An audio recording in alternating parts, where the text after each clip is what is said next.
ગુજરાતમાં ચિંતાનો વિષય કે દીકરી હોય કે મહિલા હોય એ લગ્ન પછી ગામડામાં રહેવા તૈયાર નથી અને એના જ કારણે કેટલાય ગામડામાં યુવાનોના લગ્ન નથી થઈ રહ્યા કે હવે ગામડા વૃદ્ધાશ્રમ એટલે સિનિયર સિટીઝનો માટે રહેવા માટેની જ જગ્યા રહી રહી છે। ત્યારે મંતવ્ય ન્યૂઝ મારો અવાજ ગુજરાતના ચિંતા કરતા વિષય પર મંતવ્ય લેવા પહોંચી છે। આ એક એવો પરિવાર છે કે જેમને રાજપીપળા છોડી વડોદરામાં વસ્યા અને આ જ પરિવારના એક સભ્ય એવા પણ છે કે જે મેરેજ કરીને લંડન ગયા, પરંતુ ભારતીય સંસ્કૃતિના કારણે લંડનથી આવી અને પાછા વડોદરા શહેરમાં વસ્યા છે।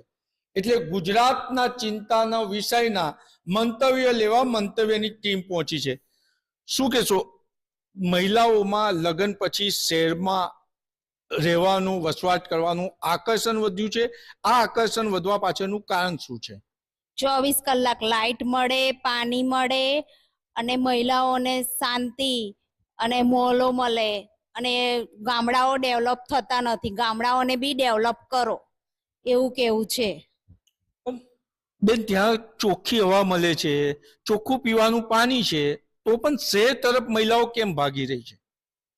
એનું કારણ એ છે કે એ લોકોને બધી સુવિધાઓ જો છે ગામડાઓમાં મળી નહીં શકતી, એના કારણે મહિલાઓ સિટીમાં આવવાનું ઈચ્છે છે। સુવિધાનો અભાવ અને એક લાઈફસ્ટાઈલ ચેન્જ માટે પણ લોકો શહેર તરફ આવી રહ્યા છે। ત્યારે આપણી સાથે એક એવા બેન છે કે ભારતીય સંસ્કૃતિના કારણે લંડન લગ્ન કરીને ગયા, પરંતુ પરત વડોદરા આવીને વસવાટ કરી રહ્યા છે। શું કહો છો, મહિલાઓમાં આકર્ષણ વધી રહ્યું છે કે તમારી સાથે લગ્ન તો જ કરીશ કે તમે શહેરમાં વસવાટ કરતા હોય? આની પાછળ મુખ્ય કારણ શું છે ને આ આકર્ષણને રોકવા સમાજે શું કરવું પડશે? અત્યારની બધી જ જે વુમન પાવર છે એ લોકોને બસ લાઈફ એન્જોયમેન્ટ કરવી છે અને બધા મોલમાં ફરવું છે, પછી રોજ રોજ બહાર બર્ગર પીઝા બધું ખાવું હોય છે અને એ લોકોને મા બાપ સાથે નથી રહેવું, એ લોકોને પોતાની લાઈફ સેપરેટ રીતે એન્જોયમેન્ટ કરવી છે અને મા બાપને ગામડામાં મૂકીને પોતે સિટીમાં મૂવ થઈ જવું છે। પણ એ લોકો સમજતા નથી કે અહીંયા કેટલી મોંઘવારી છે। ગામડામાં તમને દૂધ, છાશ, શાકભાજી બધું જ ફ્રીમાં મળી શકે છે। કોઈના ખેતરમાં શાક થયું તો તમને શાક મળે, કોઈ દૂધ કાઢતું હોય તો એમાંથી છાશ બધું મળી શકે, જ્યારે અહીંયા તમને એ બધી ફેસિલિટી ઉપલબ્ધ નથી, તમારે પૈસા ખર્ચીને બધું લેવું પડે છે। એ બધું એ લોકો સમજતા નથી। જ્યારે અહીંયા આવે છે, જ્યારે એ લોકો એવી કસોટીમાં મુકાઈ જાય છે, ત્યારે એમને ખબર પડે છે કે અહીંયા કેટલા ખર્ચા છે, અહીંયા ટેક્સ ભરવાનો છે, ત્યાં ગામડામાં પોતાનું ઘર હોય છે, બધું હોય છે, અહીંયા આગળ ભાડું ભરવાનું હોય છે, એ બધું એ લોકોને ખબર નથી પડતી। પણ એ લોકોને પોતાની લાઈફસ્ટાઈલ ચેન્જ કરવા માટે દેખાદેખી અહીંયા આવું હોય છે। આને રોકવા સમાજમાં શું કરવું જોઈએ?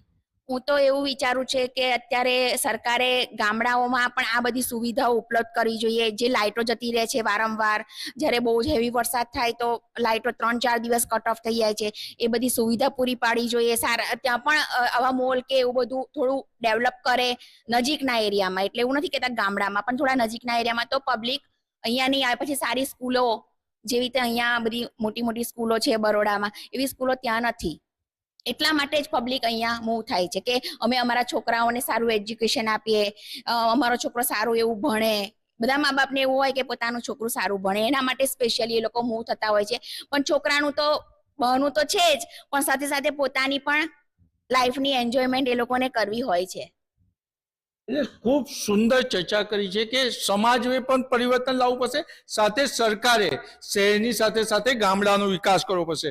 જે લોકો લગ્ન કરી શહેરમાં વસવાનું વિચારતા હોય છે, એવા એક યુવા દીકરી પણ આપણી સાથે છે। યુવાન દીકરીઓમાં હવે એક ક્રેઝ ચાલ્યો છે કે લગ્ન કરીશ પણ તું શહેરમાં આવે તો। આવા વિચારો કેમ આવે છે? આવા વિચારો એટલે આવે છે લાઈક બધાને જોબ મળતી નથી અને જોબ બધી સિટીમાં જ મળી રહે છે, એટલે પેલું ટ્રાન્સપોર્ટેશન ના કરવું પડે, ઇન સર્ચ ઓફ જોબ્સ બધા અહીંયા સિટીમાં રહેવા આવે છે। અને પછી બેટર લાઈફ અમેનિટીઝ લાઈક હવે બધાને દર વીકેન્ડે પાર્ટીઝ કરવી હોય છે, ક્લબ્સમાં જવું હોય છે, એ બધા માટે એ લોકો હવે અહીંયા લાઈફ એન્જોય કરવા અહીંયા સિટીમાં વસી જાય છે। અને મીન્સ બધી હેલ્થકેર ફેસિલિટીઝ બી નથી મળી રહી. લાઈક કોઈક બીમાર થાય તો તરત એમને અહીંયા સિટીમાં શિફ્ટ કરવા પડે. ત્યાં ગામડામાં કોઈ આવી ફેસિલિટીઝ હોતી નથી, મોટી મોટી હોસ્પિટલ હોતી નથી. એટલે યુવા વર્ગ જે વિચારે છે એ પણ સુંદર વિચારે છે, પણ એના લીધે પુરુષોને પણ સહન કરવાનો વારો આવે છે. આપણે પુરુષ સાથે પણ વાત કરીશું કે આ મહિલાઓનો જે ક્રેઝ છે એના લીધે તમારે પણ શહેરમાં આવીને વસવાટ કરવો પડે છે. એના લીધે તમારે કેટલી તકલીફો વેઠવી પડે છે? તકલીફો તો ઘણી વેઠવી પડે છે. મોંઘવારી સિટીમાં ઘણી છે, પણ લેડીઝને ખબર પડતી નથી કે ભાઈ સિટીમાં બહુ મોંઘવારી છે. શાકભાજી છે, આ છે, તે છે, બધું ગામડાઓમાં મળી રહે છે. આજુબાજુના પડોશીઓ લોકો તમને હેલ્પફુલ રહે છે, જ્યારે સિટીમાં આવું કોઈ હોતું નથી. અને સ્ત્રીઓને એવું છે, લેડીઝને એવું છે કે સિટીમાં જઈએ એટલે મોલમાં જાઓ, પિક્ચર જોવા જાઓ, હોટલમાં જાઓ, આ બધા ખર્ચા બહુ મોંઘા પડે છે. પણ લેડીઝ કહે છે કે ના, મને સિટીમાં જ વસવું છે. તો આ એમનું જે મંતવ્ય છે એ ખોટું છે કે ભાઈ સિટીમાં આમ જોઈએ તો સારું નથી. અને આમ જોઈએ તો સરકાર આ બધું ડેવલપમેન્ટ, જે મોલ છે, થોડા થિયેટરો છે, જોબો છે, આ બધું ગામડાઓમાં મળી રહે તો ગામડાઓની સ્ત્રીઓ પણ ત્યાંની ત્યાં જ રહે, એટલે અહીં સિટીમાં આવે નહીં. તો એ બદલ કે સરકાર આવું થોડું ઘણું કંઈક ડેવલપમેન્ટ ગામડાઓમાં કરે તો સારું. આ જે સ્ત્રીઓની ઈચ્છા શક્તિ, વિચારો બદલાય છે, એના લીધે કેટલાય યુવાનો પણ અપરિણિત રહી રહ્યા છે. આ બાબતે શું કહેશો? આમ જોઈએ તો અત્યારની જે યંગ જનરેશન છે, છોકરીઓ છે, એમને ગામડાઓમાં રહેવું નથી. કારણ કે આ બધી જે ફેસિલિટી છે એ ગામડાઓમાં મળતી નથી. એટલે અત્યારની જે છોકરીઓ છે એ પરણીને ગામડાઓમાં જવા માંગતી નથી. એટલે એ લોકો પહેલાં જ એવો જ ક્વેશ્ચન કરે કે તમે સિટીમાં ઘર છે, સિટીમાં ઘર હોય તો અમે તમારી જોડે મેરેજ કરીએ. તો આ રીતના જુઓ તો સિટીમાં ઘર લેવું પડે છે અને ઘર લઈને પછી એ લોકોને અહીં વસવાટ કરવો પડે છે.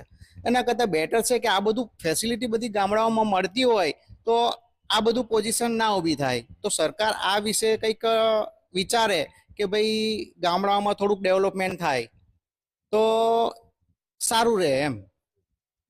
આપણે અન્ય ભાઈને પણ પૂછીશું કે આવી વિચાર શક્તિના લીધે રિયલ ગામડાની હાલ પરિસ્થિતિ શું છે.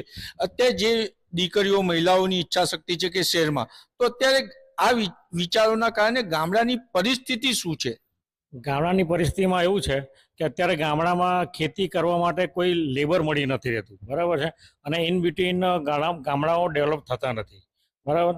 અને શું કહેવાય કે ગામડામાં હાલમાં અમારે અહીંયા સિટીમાં લેડીઝ અમારી વાઈફ જોડે રહેવું પડે અને અમારા મધર ફાધરના ગામડામાં રહેવું પડે. એના લીધે એમને બી ત્યાં આગળ સ્ટ્રગલ કરવી પડે, અમારે બી અહીંયા સ્ટ્રગલ કરવી પડે. અને એના લીધે અમારે 2 ઘર ચાલુ રાખવા પડે, એના અમારે પીસાવવું પડે, બરાબર. અને અમારે બી ખર્ચા બધા ડિસ્ટ્રીબ્યુટ કરવા પડે અને એના લીધે અમારે બી થોડીક ખાસી બધી તકલીફ પડે છે એમ મતલબમાં. અને એવું છે કે ગામડામાં અમારે ઘણી બધી તકલીફ પડે. ગામડામાં શું છે કે ભાઈ બધા ઘરબાર છોડીને સિટીમાં વસવાટ કરે, તો એની માટે અમારે જે એકબીજાની હેલ્પ મળતી હોય ગામડામાં તો એ ના મળી શકે. આ હતા મંતવ્ય વડોદરામાં વસવાટ કરતા પરિવારનો. ને આવા જ એક પરિવારે 4 ચીઠી લખી છે કે માં અને પત્ની વચ્ચે અટવાયો. માએ મને જન્મ આપ્યો અને પત્નીએ મારા વંશજને જન્મ આપ્યો. પણ આના લીધે પુરુષ તો પીસાય છે, પરંતુ આત્મહત્યાના કેસની સાથે સાથે ડિપ્રેશન પણ વધ્યું છે. એટલે સમાજ સાથે સરકારે વિચારવાની જરૂર છે. કેમેરામેન કેતન સિંધે સાથે નિલેશ બ્રહ્મભટ્ટ, મંતવ્ય ન્યૂઝ, વડોદરા.